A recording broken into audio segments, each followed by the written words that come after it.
Okay, welcome everyone to the Applied and Computational Math seminar. Our speaker today is Victor Sanches Portella. He is visiting from the Universidad de Sao Paulo. He obtained his master's at the University of Sao Paulo in 2019, and then his PhD at the University of British Columbia in computer science under supervision of Nick Harvey in 2024. And right now he is doing a postdoc in Universidad of Sao Paulo, University of Sao Paulo in Brazil. His research focuses on online learning, randomized algorithms, differential privacy, and some other broader interests. And today he's going to be speaking about optimal recurrent step sizes with multidimensional math. So let's give him a welcome applause. Federico, and just to be sure, I guess it's going on Zoom as well. They can hear me well if I just speak at this level, or They can hear. Yeah. Okay, good. And feel free to interrupt me at any point. I enjoy questions, and the more questions, the better. And I've been visiting Chile since last week, and I'll be going away this Saturday. But I've been enjoying it a lot, and I think it was very lucky of me to be in Chile when the new 31 Minutos show on YouTube was released. Like, it was part of my childhood, so I said like, oh, I'm right on time here, and it was very nice. But I've been enjoying my time here, and I hope you guys enjoy this topic, which is a topic that I like to talk about. So even though it's a mouthful, this is mostly about first-order optimization, and mostly with the motivation in machine learning. So I'll cover basics of first-order optimization, why do we care, and what people have been doing on this area, at least in machine learning, and how often it doesn't make sense. So first, it starts from the basics. What is gradient descent, and what's line search for gradient descent? And again, feel free to ask any questions at any point. So usually training or fitting a machine learning model, we can just model it as minimizing some kind of loss function on the entire space. So X here would be the parameters of your model, and you're trying to minimize the loss function. This is usually highly non-convex. But one characteristic in machine learning models is that the models tend to be big, very big. So the dimension is large, and also we don't care too much about getting a result that is very such that it's very close to the optimal. Just like roughly optimal is already good. But we're interested in algorithms that are fast. So iterative methods are very often used in this case, and linear time in the dimension and linear space is usually what we prefer. So first order, so gradient-based methods fit the need. So at each iteration, we evaluate the gradient, which usually takes linear time in the dimension, and we do some kind of update. And stochastic gradient-based methods work even better in this case. I'm not going to talk about stochasticity here, but the idea is that the cheapest you can make your iteration, usually the better. So here, time, you mean number of operations and space in storage? Yes. So time is, thank you. Time is just how long it takes to run, and space is how much memory you need to store the information that you're computing or using. Okay, but doing things in non-convex world is very complex. So usually we use the convex world as a proxy to study these things, and in the convex world, a lot of interesting properties are already pop up, and usually just like we have already convex problems that are quite interesting in itself. And now, like I said, this is not the case with neural networks or complicated machine learning models, but it's still quite useful both in theory but also in practice. Many of the things that we developed for the convex world also work in the non-convex world. And I'm going to make my problem extremely easy in the optimization sense. So I'm going to assume both that the function f is smooth and strongly convex. So what it means for f to be smooth, it means that I have my function, which is black over there, and at every point, there is a quadratic function with some fixed slope, fixed curvature that fits on top of my function. And also strongly convex means that I can fit a quadratic function on the bottom or under my function. Also with some fixed curvature, and these curvatures are controlled by the parameters L and mu. So what it means for a function to be smooth and strongly convex is that it is awfully similar to a quadratic. So in terms of optimization, I'm making the problem extremely simple. And the more algebraic conditions that I'm enforcing here is that if I have my function being 2 times continuously differentiable, I'm assuming that the highest eigenvalue of the Hessian is bounded by L, and the minimum eigenvalue of the Hessian is bounded by mu. So I'm assuming a lot on my problem. I'm making it very easy. So it's easy to optimize, but it's still we already get some interesting algorithms out of this problem. So what happens in gradient descent in this case, or what is gradient descent actually? So at each point, I'm at a point xt, I'm going to evaluate the gradient at a point xt, and I'm going to walk, or my next iterate is going to walk in the direction of minus gradient. But how much I walk in that direction depends on some choice of alpha, my step size. So here you can see how the algorithm would behave on some quadratic, and usually it converges to the minimizer if we pick the step sizes correctly. So which step size alpha should we pick? Well, we're in the smooth case. The smooth case, there is one fixed step size that guarantees that our algorithm is going to converge. 1 over L. So if my function is L smooth, picking alpha to be 1 over L guarantees convergence at the optimal rate for this problem. Or roughly. Not optimal, this is optimal for gradient descent. So, remind me, L smooth is this Lipschitz or what? Oh, the L smooth is just the gradients are Lipschitz continuous. The gradients are Lipschitz continuous and with a constant L. A constant L, yes. Or the largest eigenvalue of the Hessian is bounded by L. Gotcha. Okay. And this means that you're stepping just part. You're not going all the way, all the full step, but just part of it. Yeah, picking alpha equals 1 over L. I guess the intuition is that. Yeah. So if I just go back to the picture here, the larger L is, the sharper this blue curve on top is. So the more curved it is, so the more conservative I need to be on my step. Picking alpha equals to 1 doesn't mean like I'm going all the way. It just is like it's arbitrary. Yeah, I got you. Isn't it the case that for 1 over L, you're basically pointing to the minimizer of the quadratic? Yes, I'll talk about this in 2 slides. But yeah, Christoph was already thinking ahead. Like it's good, it's good. That's the intuition. So if we pick alpha equals to 1 over L, in the strongly convex and smooth case, we guarantee that after t iterations, our initial error was multiplied by this number that's smaller than 1 times t. So it converges exponentially fast, but in optimization, in a log plot, this looks like a linear function, so we say that this converges linearly.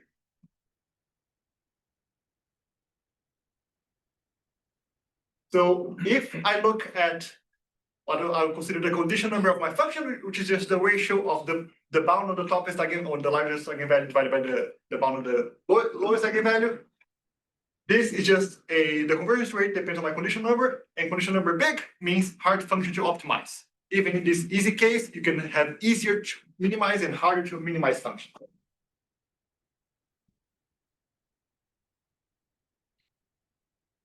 Okay, so if we know L, we can already pick a step size that works pretty nicely. Always works, and in the worst case, under some conditions on the step size and function, it's worst case okay. So how do we come up with this 1 over L step size? Like Christopher was saying, well, we know that the function is smooth. So at every point, we can fit this quadratic on top of it. And look at this quadratic. We just pick the function on this quadratic that's going to minimize the quadratic itself. So like the minimum of this quadratic that we can fit on top of it. We know the quadratic, like just like you know the formula for the quadratic, you pick the function and minimize it. What's that point? Is the point given by the gradient step condition. Not only that, this condition, this smoothness condition, gives us how much we're going to progress at each iteration. So we were at a point f of xt. How much the loss decreased or how much the cost decreased depends on the size of your gradient multiplied by 1/L or your step size. So this is all guaranteed by the smoothness condition. And here I'm looking at gradient descent with 1/L step size. Great. So this is like the main tool to analyze how fast gradient descent, in this case, goes down.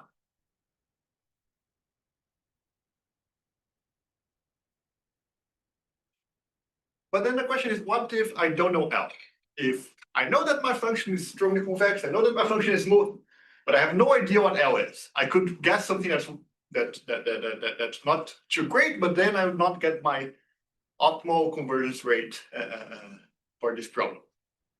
So what should I do? The idea here is that should be alpha here, but we should pick some step size that is big and see if this descent lemma works. So I want this descent lemma to work. If descent lemma works, good. We can get our rates that we want. So we just pick some big step size, see if this works. And if it doesn't work, I'll just make it smaller. So I'll be very optimistic at the beginning and take a very large step. If I overshoot, go back a bit, try it again. And just notice that if I pick alpha equals to 0, so I don't move, and I replace this 1/L by alpha, this is satisfied. So at least for alpha equals 0, this is satisfied. So for alpha is small enough, this should be satisfied. Great. So line search, how does line search work? We're going to start with some very large guess for the step size. So I have like this maximum step size that I'm going to call alpha max. And I'm going to start by trying alpha max over 2 to see if the descent lemma condition holds. And this descent lemma condition is also known as Armillo condition. If this works, we're happy. If this doesn't work, we're going to remove everything that's larger than alpha max over 2. So this is kind of binary search. But I'm describing it in a way foreshadowing what I'm going to do in the future. So how does it work? I know that 1/L is somewhere in the range between 0 and alpha max. And I'm going to start by picking alpha max over 2, and I'm going to try to take a step. If it doesn't work, say, oh, too bad. I'm going to have the maximum step size and try again. So I'll try alpha max over 4. And even though we're not below 1/L yet, it might be the case that it works. Maybe the function is locally very nice. We are guaranteed to work if we end up between 0 and 1/L. But it might be the case that in practice, you can do something slightly better. So in practice, it ends up working very well because you go even faster than the optimal step size. Okay, so this is the description of the line search. Questions right now. If something is confusing, you can feel free to let me know. Any question is valid. Just remind me of something Yes. that I forgot. I should have. You do this for one step, and for the next step, what do you do with alpha max? Do you keep the same, or do you start from the last one? That's a good question. So Or something else? Yeah, the question is, I picked alpha max and I have it a bunch of times. In the next iteration, do I start with the last one that I picked? Do I start with the largest one again? What do I do there? You can do any one of these conditions. The one that I'm going to look at right now is you start with the last one that was assigned. Because then at some point, if you keep having it, at some point you're going to stop like below 1/L. And you're not going to go below 1/2L. So you're guaranteed to stop there and not have anymore, because now it's always going to work. And the problem when I'm doing these things here is that I'm wasting computation. I have to evaluate my function to see if I did enough progress or not. So I don't want to keep doing that every time. Yes. How bad as an initial guess is it to kind of leave the Lipschitz constant on one side and estimate just as the difference in increments over the increments of your points? Like getting the Lipschitz continuity works for every pair of points. So I'm like, just choose 2 and use that as an estimate for L instead of good initial guess for alpha max, or is it a good proxy for the L? I guess for a guess of alpha max, it might be good, but like one thing you can do, if you try this thing for alpha max and it doesn't work, you can double alpha max until something breaks, and then you can start having, just in case alpha max is small. But what you are saying, it looks awfully a lot like, I guess, I'm going to guess that this is called a step size called Bartley borrowing, which is a way to kind of like try to something that should approximate L if everything works nicely. Yeah. And to this day, we don't know if it works as fast as it should. In practice, it works very well. Wow. Yeah, so there are some things in optimization that in practice they work very well, and we just don't know exactly why. I'm not sure exactly what you described, but it looks like it sounds awfully a lot like that. Okay. So, but if I understand correctly here, when you do the line search, you leave fixed the gradient evaluated at xt. The only thing that changes is on the left-hand side. So if you wanted to estimate the Lipschitz constant for the gradient, you would have to evaluate the gradient many times. So there's a computational trade-off there. Yes. Good point. Good point. Great. Many good questions. More questions. Good. Again, the more questions, the better. Nice. So now we have line search. And here's just the description of the algorithm. We start with something that I want it to be big. So I want it to be bigger than 2L. And you're going to say, oh, Victor, but it's not that you don't know L. Well, I can just pick something. And if it's accepted, I'll just double it until it's larger than like it starts fading. So I can kind of assume this without too much problem. And I'm going to run for capital T iterations. So at the beginning, what I do, I just have my maximum step size, and I see if the RMEO condition or the descent condition is satisfied. If it is, great. I got my new iterate, and I just go to the next iteration. Otherwise, I have the number of candidates that I have. I had a whole interval, and I have the interval in half. And I guarantee that the step size is never going to be smaller than 1 over 2L. So my step size can be a bit smaller than the optimal one, but not too small. So I'm still going to get the optimal rate in the worst case. And this works extremely well in practice.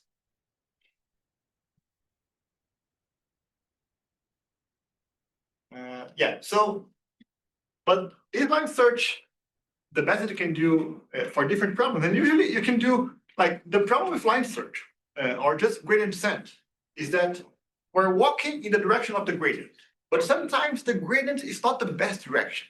Sometimes you know that the function is kind of ill-conditioned, and the gradient is not going to point to the best direction, but the gradient is not ill-conditioned, like it's ill-conditioned, but you know how to fix it. So one example is, again, quadratic. Quadratic is going to be always my go-to example. But I have a quadratic that's just diagonal, but one of the entries is very large, and one of the entries is very small. So the condition number of this guy should be 10 to the 6. It's very large. This is a awfully conditioned matrix. So if I run gradient descent with L here, and L here would be 1,000, my step size would be very small, and gradient descent is going to take forever to converge here. But if I was allowed to pick a different step size for each coordinate, so here the way that I'm writing, pick a different step size for each coordinate, is just a diagonal matrix multiplying the gradient. So for the first coordinate, I pick something that's small. For the other coordinate, I pick something that's very large. Then this converges awfully fast. How fast? One step. I'm just inverting the matrix, but here I want to take the gradient descent veil that I'm converging awfully fast. So this is not in the direction of the gradient. Yeah, we picked It's an isotropic. yeah, we picked the gradient like we warp it a bit. But like warp it just by a diagonal matrix. We're fixed, like we're just going to do it with diagonal matrices. And the way to look at it is just we're picking preconditioner matrix and warping the function itself. So that it looks like just a nice quadratic.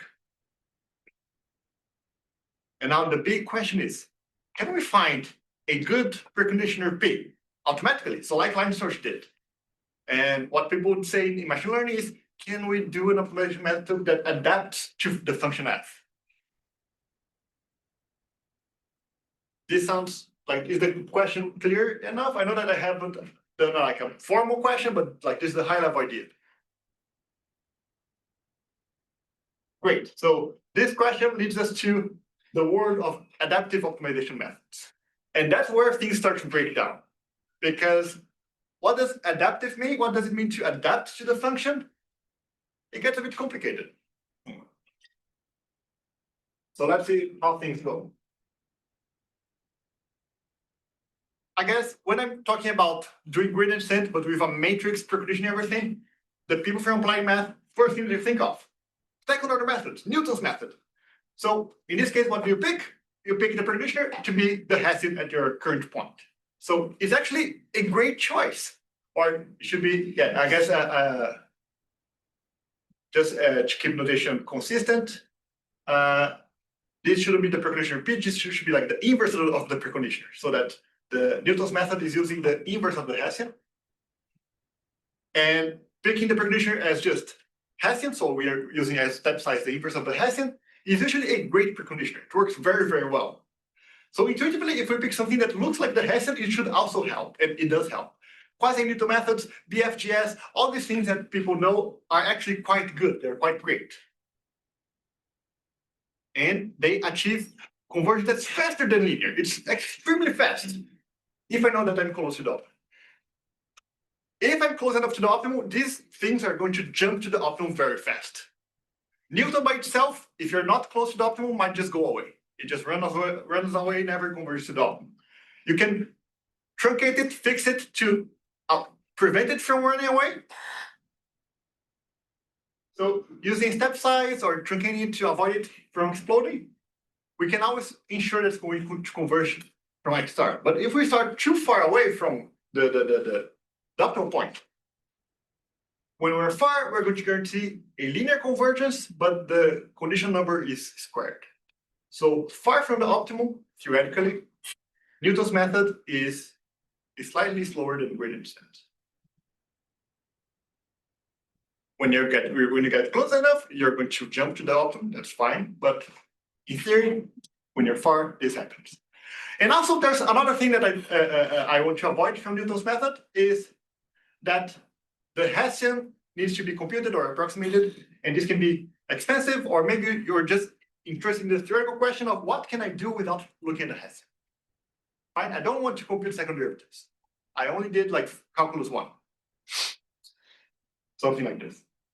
So what can I do in this case? Now I'm going to look at non-smooth optimization.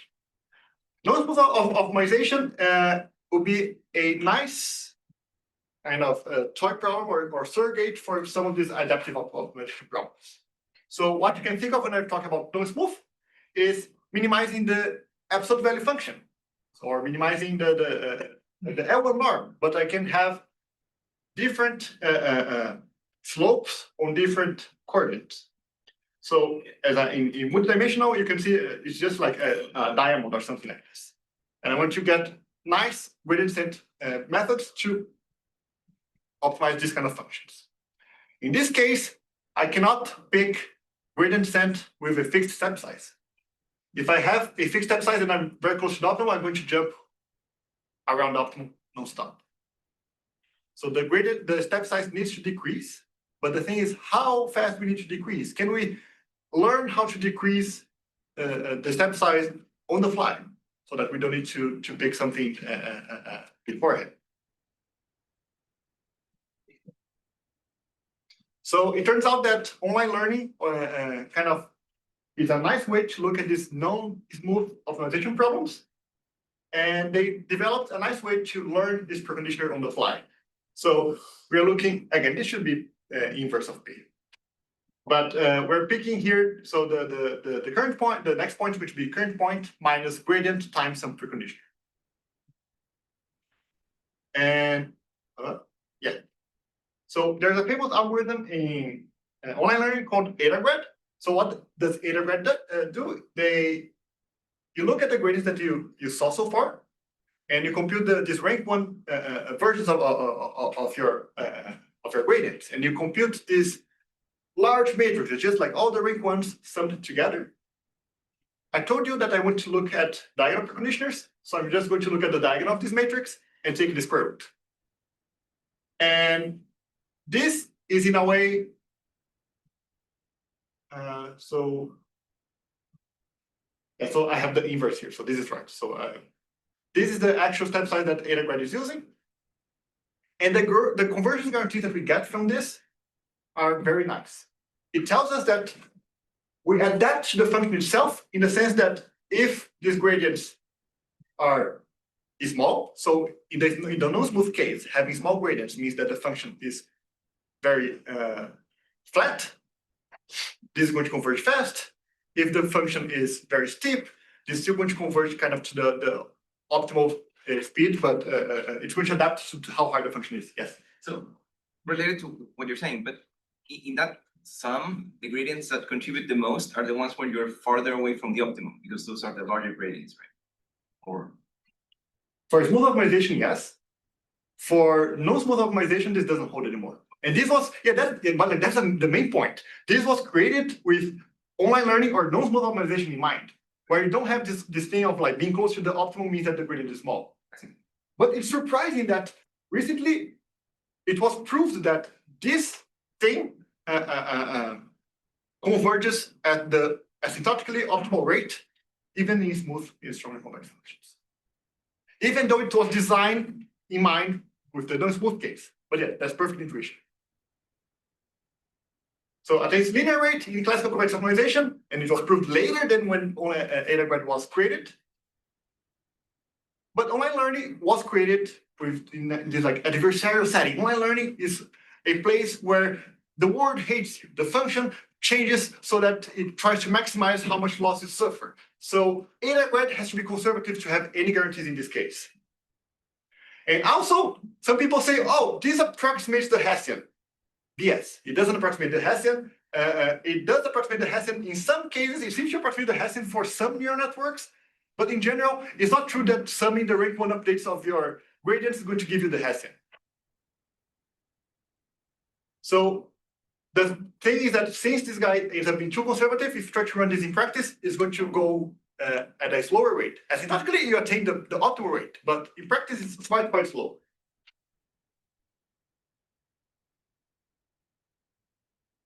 Great. So, well, eta grad adapts to the function and attains the right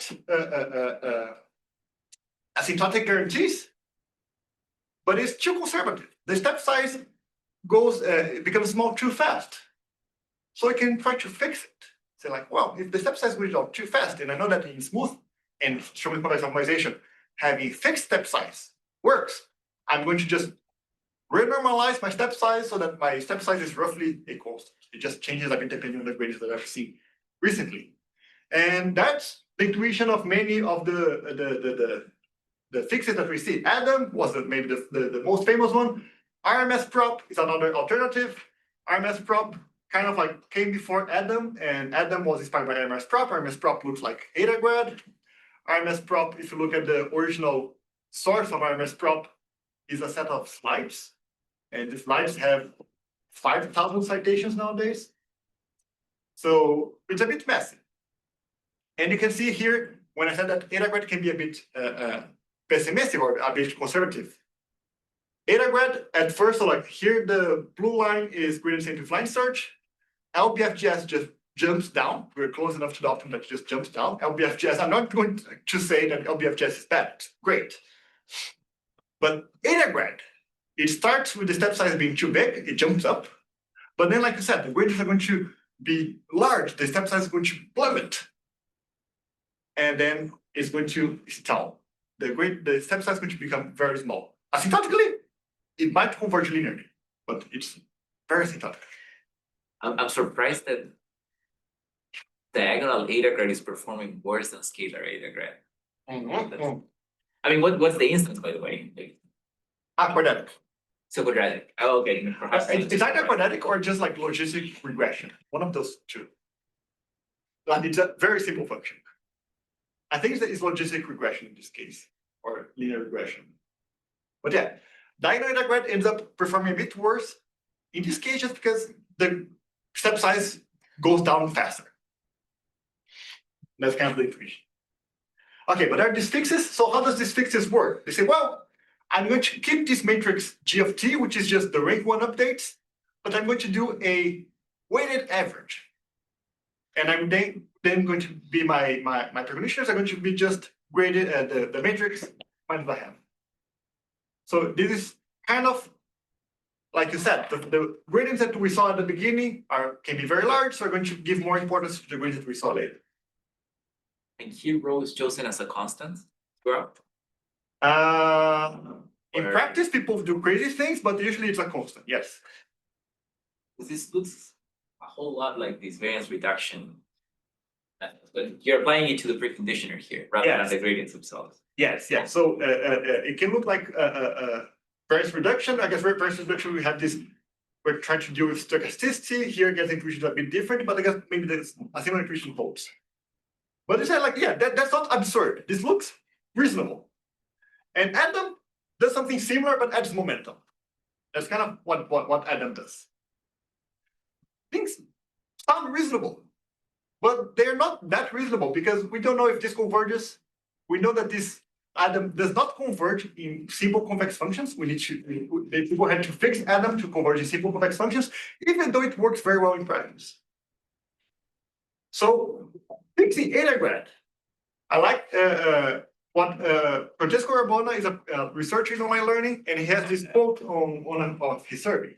Eta grad is inspired an incredible number of clones, most of them with similar, worse, or no regret guarantees. So here regret is the measure of performance in online learning. So nowadays, adaptive seems to denote any kind of coordinate-wise learning rates that do not guarantee anything particular.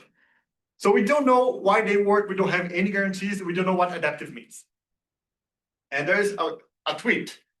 It seems like we all collectively know everyone makes horrible assumptions about learning rate because it's very adversarial, build optimizers on top of it, regardless, and then spend an inordinate amount of time fighting the core assumptions. So this comes from online learning. We want to use a much easier setting, and we keep fighting eta grad to try to fix it. So that's kind of the state of adaptive optimization. And people came up with yet another method that's adaptive. So the idea is I'm trying to choose on the fly a step size for a preconditioner. So let's look at the step size as its own optimization problem. Well, I want to pick alpha that maximizes my progress. I can use gradient descent to choose the step size of my gradient descent. So I do gradient descent on the hyperparameters, so the parameters of my algorithm. But then how do I pick the step sizes of the gradient descent that comes on top of gradient descent? Well, I do gradient descent. So this was slides from some NeurIPS, I guess, where they were using Adam, and to tune Adam, they were using RMS prob. To tune RMS prob, they were using SGD. To tune SGD, they were using SGD. And they actually did it. And like it kind of worked in their settings, but it's insane. And as you'd expect, there's little to no theory that guarantees that this works, even though sometimes it works, and it's very unpredictable. So we try to implement this to run on some of our experiments. It explodes quite often. It's very fun. And it's very popular because it's intuitive. If you know that, oh, gradient descent minimizes things or maximizes things. I want to maximize my progress, so I run gradient descent on that. And implementing it should be pretty fast, pretty easy. But it's a bit insane. Are you gonna explain this algorithm in detail? No. Okay, no. No. Then no question. No, I wouldn't try. And yeah, No, let's not worry about it. we can talk about it later, but it's a bit insane. Okay, so what's the state of affairs right now? What does it mean for a method to be adaptive? In quasi-neutral methods, it means pick a preconditioner that approximates the Hessian. This makes sense, and actually is the correct thing to think about. We want to approximate the Hessian. we have the Hessian, we have things work well. We have superlinear convergence close to the optimum. Far from the optimum, we don't have strong guarantees. And also we need second order information, which is not great. I want to look at things that only look at first order information. Online learning has very formal guarantees on what it means to be adaptive. But these guarantees make sense in non-smooth optimization or in online learning. Ends up being too conservative for the easy case of smooth, strongly convex optimization. And fixes like Adam have few guarantees when they actually don't just diverge. And hypergradient methods say, well, I'm going to tune my hyperparameters using another gradient descent instance. It's unstable, has no theory guarantees. When it works, it's funny, but it's hard to predict when it works. So the main question that we want to look at is, in the easy case, again, it's easy of smooth and strongly convex optimization. Adaptive methods, as we know it, only guarantee globally some convergence rate. So my error at iteration t is bounded by something that depends on condition number to the power t. But if I'm trying to learn a preconditioner, that if I had access to this preconditioner, the condition number would be better. I would like something that doesn't depend on the condition number, depends on the optimal condition number that I get when I have the access to this preconditioner. And with regards to all the things that we saw that are somewhat adaptive, the ones that we saw that had some kind of guarantees, except the Newton methods, were online learning algorithms and the line search for smooth optimization. So in the 1D step size case, online learning, we have scalar AdaGrad, which actually has very nice guarantees for online learning. And in D-dimensional, we have the diagonal version of AdaGrad. Again, in online learning, this is optimal and is kind of optimal for non-smooth optimization. But we're in the easy case of smooth and even strongly convex optimization. In 1D, we have backtracking line search. It's optimal, it works well, we adapt to the function itself. Now I'm going to talk about our idea of how to kind of extend this idea to the dimensions and formalize what it means to be adaptive in this easy case. And the idea is to formalize what I mean as what a function, what it means for a function to be adaptive or an optimization method to be adaptive. And to maybe start a more principled way to think about this adaptive methods instead of fixing things from online learning. Questions so far, curiosity or anything? Or something was fun.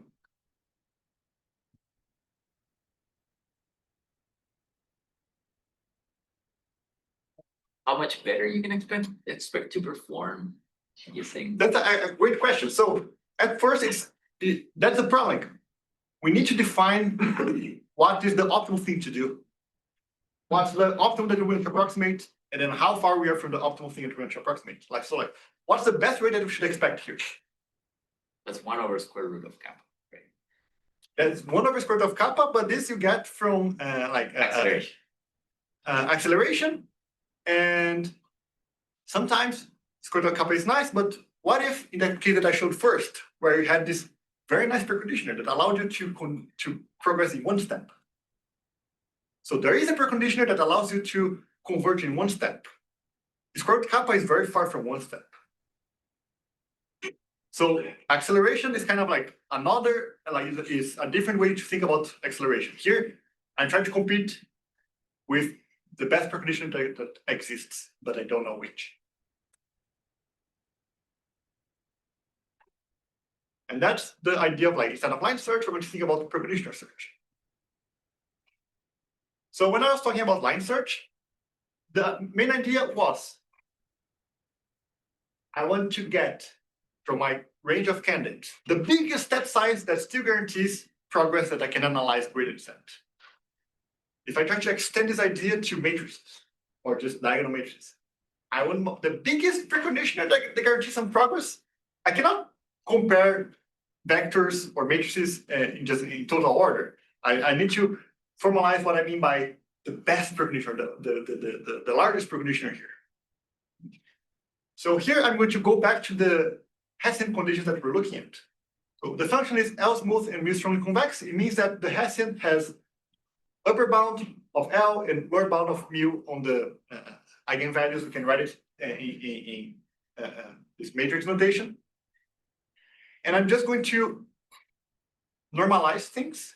So I'm going to write P as being 1 over L times I. So this you can think of as the optimal step size for gradient descent. So using this notation, this condition here becomes that the Hessian is upper bounded by inverse of P and lower bounded by inverse of P scaled by 1 over kappa. Okay, this is one choice of P. But for different choices of P, this can be satisfied as long as I pick the correct value of kappa. So, I have an optimization problem with just one parameter.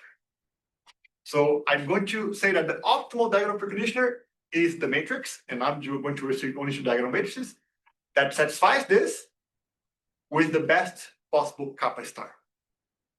Our hope is that we certainly have the kappa star is smaller than kappa because we have one choice, which is 1 over L, that satisfies this. So this is feasible.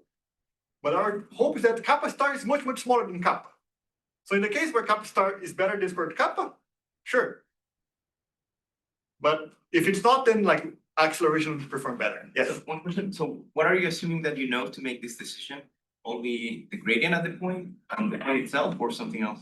Oh, here I'm not even talking about an algorithm to find the auto precondition. I'm just defining what it is. It's like our ideal thing if we had limitless power. And then this condition you want it to hold globally for every Yes. x. So I guess I didn't write it here, but this P should satisfy, like the bound of the Hessian should hold for every x. Every x. So this is something that you cannot hope to solve in a computer. Like you have to look at the whole function.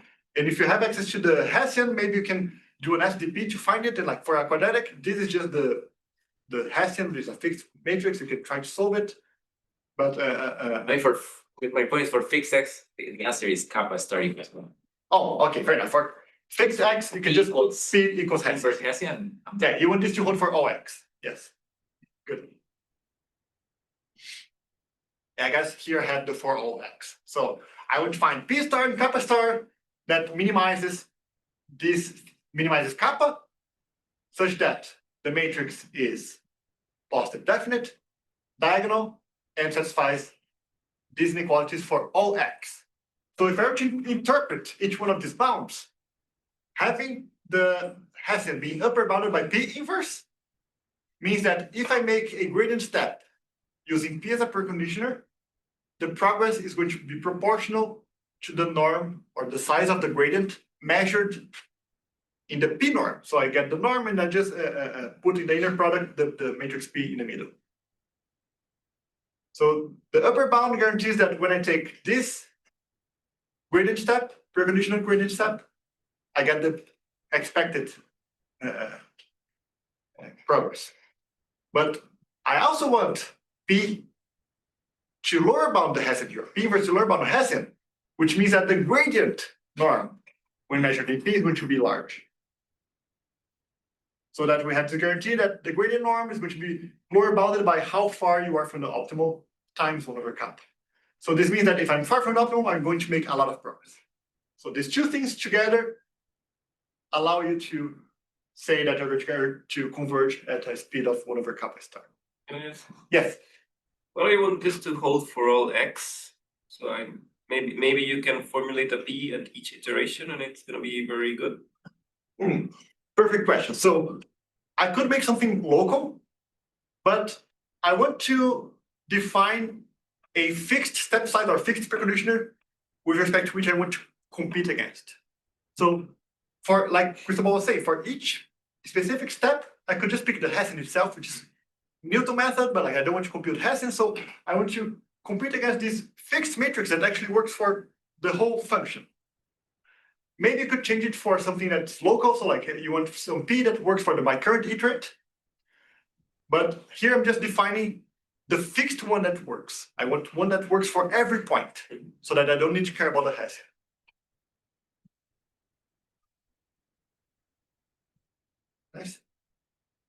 but then this makes it clearer, or No, I understand the motivation. okay.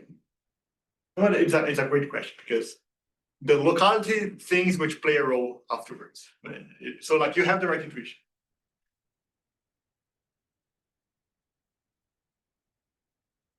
Okay, so in line search, what we had is we could guarantee convergence at a rate of 1/kappa with 1/2 because of the line search. It's fine, but like it's pretty nice. And the number of backtracks is how many times I have to divide my space or just recompute the gradient step, would be bounded by some log factor that depends on L. It's pretty nice. What we're going to do is to do something similar for matrices. Now we're going to converge at the speed of 1/kappa star, not kappa. We're going to pay a penalty proportional to the dimension. But we're not going to depend on kappa. We're going to depend only on kappa star. If kappa star is good, these things converge very fast. And how many times we're going to need to fix our preconditioner is going to be d times some log factors as well. So we pay something for being more adaptive. We're paying something, but hopefully this is much better than kappa in a way that this is not too much of a problem for us. So we implemented it. I guess it was again a quadratic or just logistic regression. And sometimes, so this is gradient descent with line search.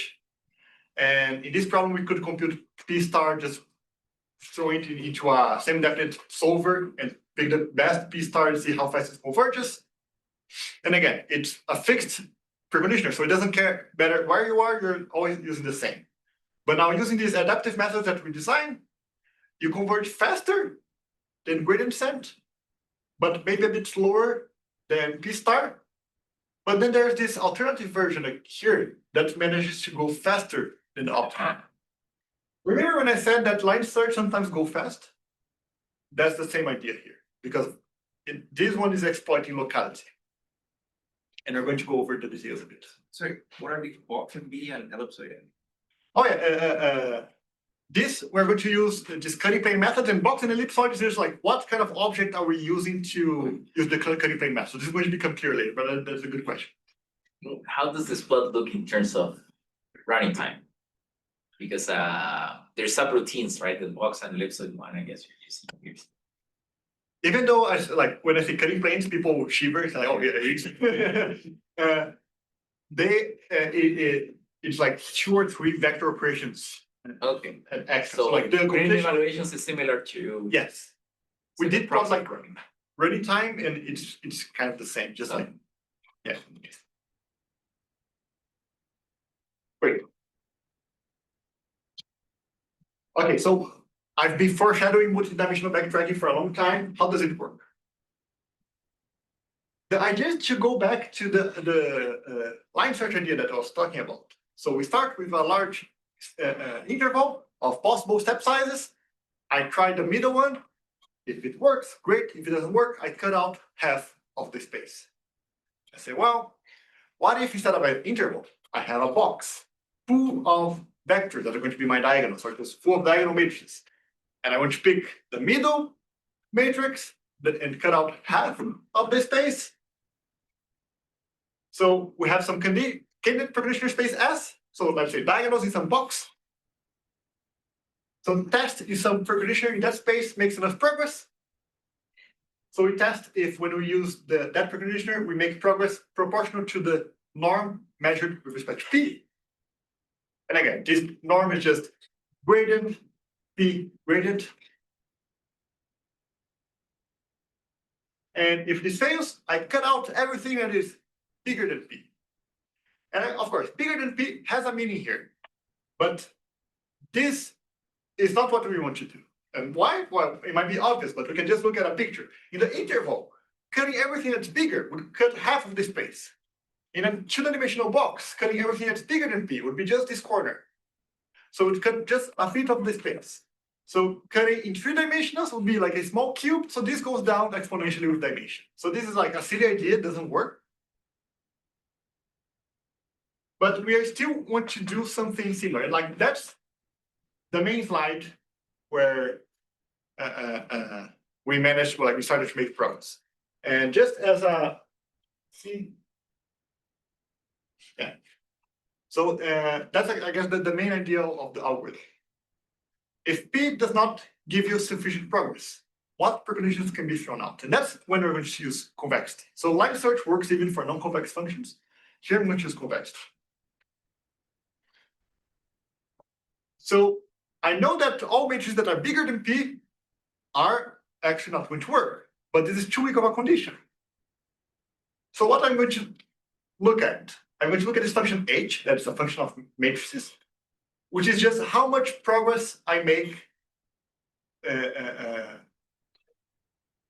Is whether I make enough progress proportional to the norm measured in P.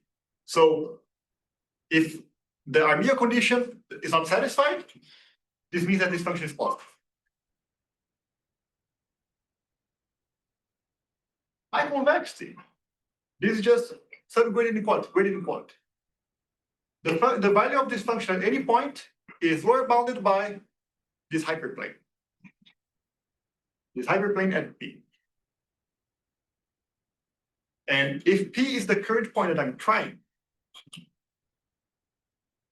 I can just look at, well, I had to compute this guy once, and I have this new matrix Q here. If this guy is positive, it means that H of Q is positive, which means that it doesn't make enough progress.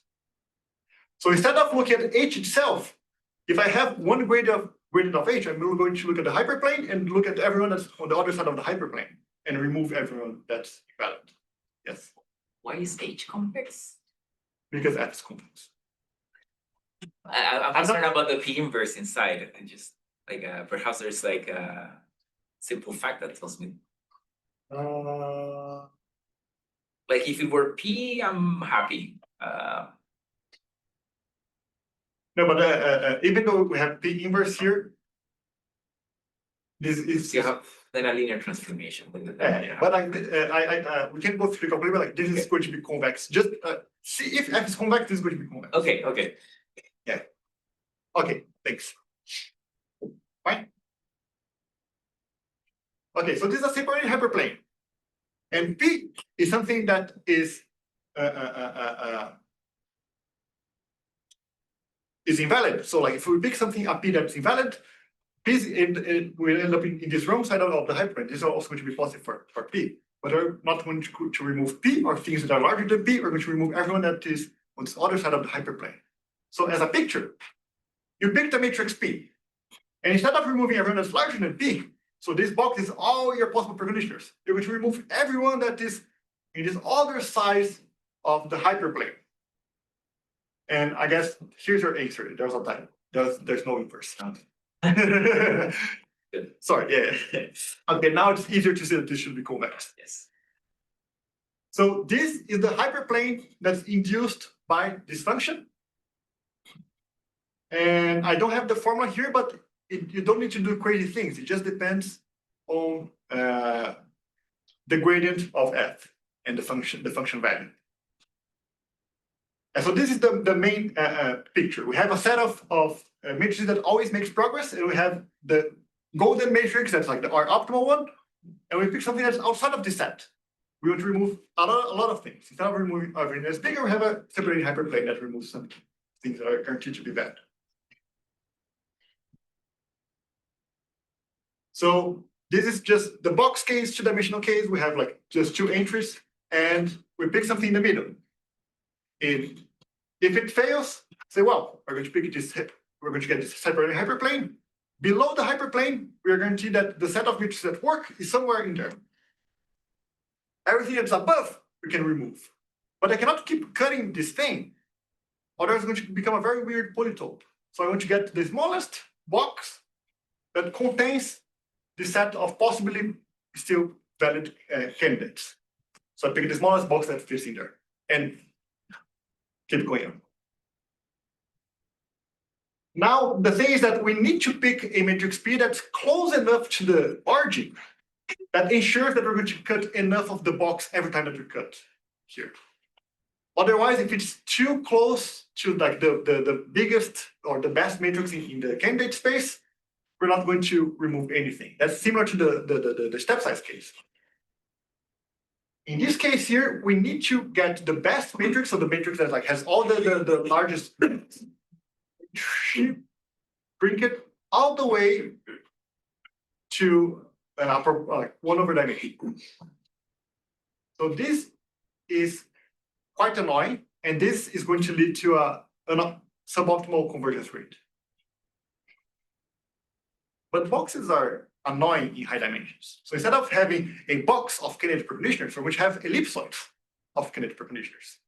And that's kind of the intuition of the ellipsoid method. Instead of using boxes, ellipsoids or balls are what you should use in high dimensions.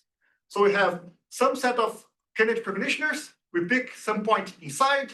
If it's invalid, we're going to find a hyperplane, and then the black one is the set of candidate preconditioners. We find a separating hyperplane, and then we find the smallest preconditioner, the smallest ellipsoid that still fits the valid points. So if we had a ellipsoid with a bunch of points, we pick something that's close to the origin, but not too close, just square root t. If it's invalid, we manage to cut a lot out of the ellipsoid, and then we find another ellipsoid that's just a bit smaller and contains that space. But now, here in the box, we had one fixed matrix that was the best one.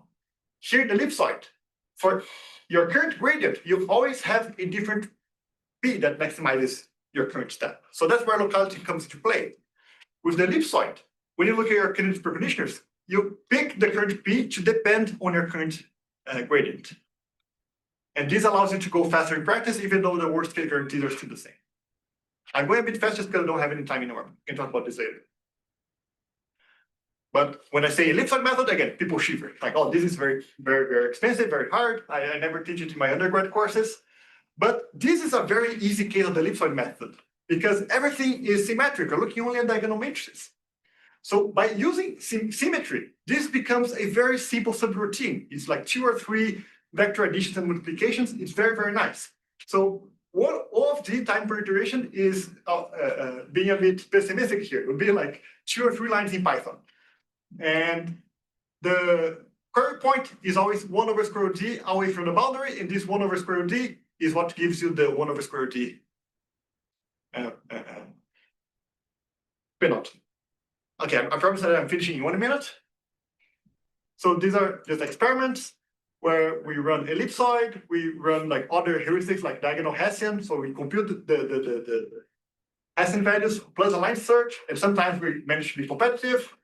This rain here is hypergradient descent. It explodes and comes back, explodes and comes back. And we have diagonal eta grad also running here. We have a version of RMS prop running here. And our method is not always the fastest one. The thing is that it's consistent. It has strong guarantees. We manage to get strong guarantees. Sometimes this R prop converges fast. Sometimes, like we see inside the other slide, it doesn't converge fast. Hypergradient descent is just insane. But that's like kind of the main thing. We're not saying that our method is the best. We're saying that it's consistent. And that's what you gain with theoretical guarantees. And just a quick word of follow-up work that we had this square root t penalty. Follow-up work managed to get rid of the square root t penalty. You get an additive penalty here that goes down with t, but you still get now you get the optimal rate with the optimal preconditioner without the square root t dependency. When this came out, 1, it was fascinating. Second, it used online learning, and I studied like online learning for 4 years of my grad school. I was so annoyed that I didn't do it. But then looking at the method that they use, they need to know L to set the step size of the online learning method that they use on the preconditioner. So the same thing of the hypergradient descent problem. And they need to know the value of the optimal. So this is similar to the condition that you need for the poly step size. Without knowing the optimal, they get other guarantees, but they're not that. So the main question that I leave is, can you get rid of the dimension dependency without using actual knowledge, without using the knowledge of L and everything? This is still very elegant, but this is a question that bugs me to this day. Okay, so closing up, this is just a theoretically principled way to look at adaptive methods for optimization. one thing that I didn't say is that that cutting plane can be seen as a theoretically informed, not insane way to use hypergradients. And it's a nice thing of machine learning optimization beating cutting plane methods. We usually don't talk to each other. And the question is getting rid of the dimension dependency, looking at the stochastic case, and some heuristics to make it not explode for the non-convex case. That's it.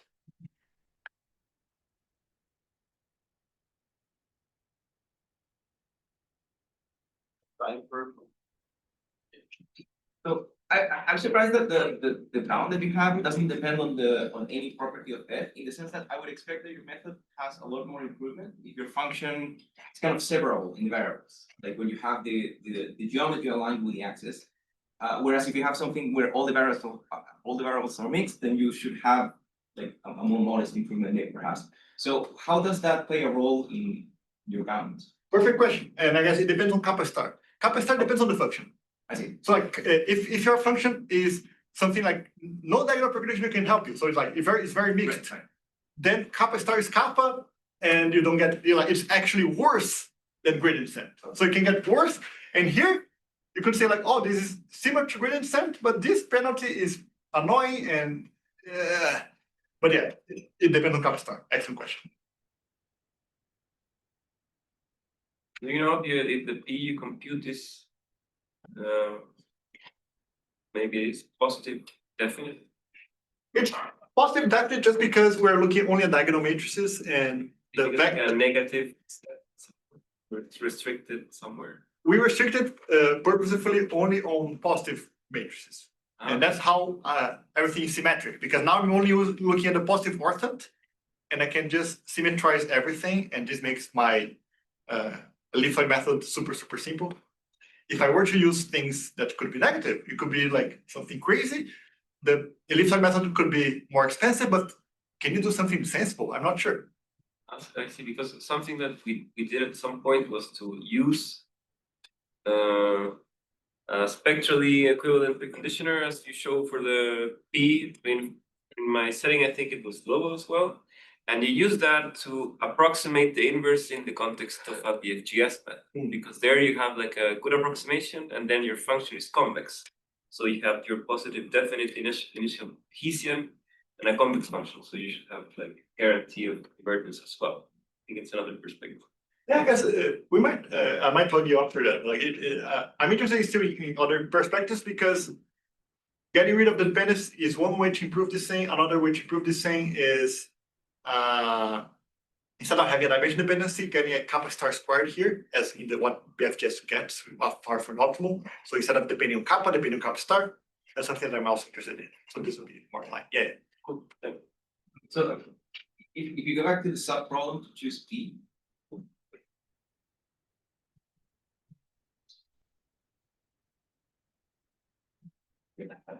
So as the function of P, H looks Sorry, this should be not inverse. but it looks a lot like putting kind of a prox as a function of P, right? Because you have an f of P plus something that has like P squared. And I'm wondering whether there is some relation or something that I could gain if I knew the prox for f.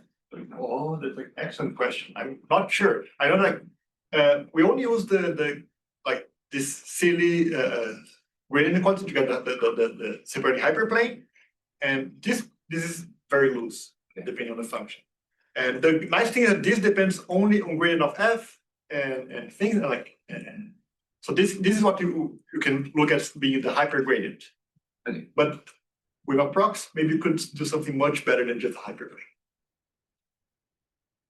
This function H is not guaranteed to be strongly convex. No.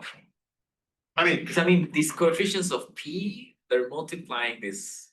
actually, you have some guarantee that P is going to be away from the boundary of the hyperplane. I can't remember how much, and I don't remember if it depends on strong convexity.